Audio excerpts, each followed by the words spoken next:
ძაღლის ყოლას თუ ვაპირებთ კანადაში. გაითვალისწინეთ, რომ -40 გრადუსშიც და ესეთ თოვლის ქარიშხალში, სადაც იზი იფლობა თოლში, იზი და ტრისტანი. ძაღლები მაინც უნდა ასეირნოთ გარეთ. ეზო თუ გაქვთ, შეიძლება ხო უკან ეზოში გაშვება რომ მოისაქმონ. კორპუსში ცხოვრობთ, შანსი არა უნდა გაასეირნოთ ყველა ვარიანტში. ხო და -40-ში თუ არ გინდათ რომ გარეთ გაიხილოთ დღეში ორჯერ. გირჩევთ ძაღლი არ ყავდეთ.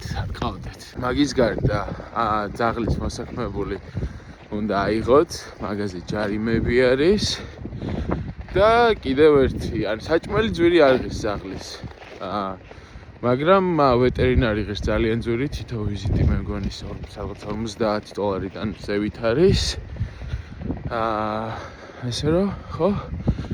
კარგია, კარგი ძაღლის ყოლა რაჯობს მაგას, მაგრამ ფაქტი რომ 6 თვე მინიმუმ ზამთარი არის. დღეში ორჯერ მინიმუმ უნდა ასეირნოთ, ცოტა აწნელებს მაგ ამბავს. ესე თოლში დავდივართ მე და ტრისტანი. ეს არის ქალბატონი იზოლდა. Easy? Good girl. ეს არის ბატონი ტრისტანი.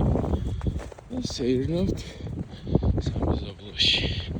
უდრულად ღილობიანად იღებთ ძაღლის მოსაქმებელს და მიგებთ სანაგვეში. ესენი პატარა ცუგები არიან, გაითვალისწინეთ კავკასიურ ნაგაზის ხელაძახი. თუ გეყოლებათ შესაბამისად ალბათ დიდი 90 წლიანი ნაგვის ცელოფნები დაგჭირდებათ.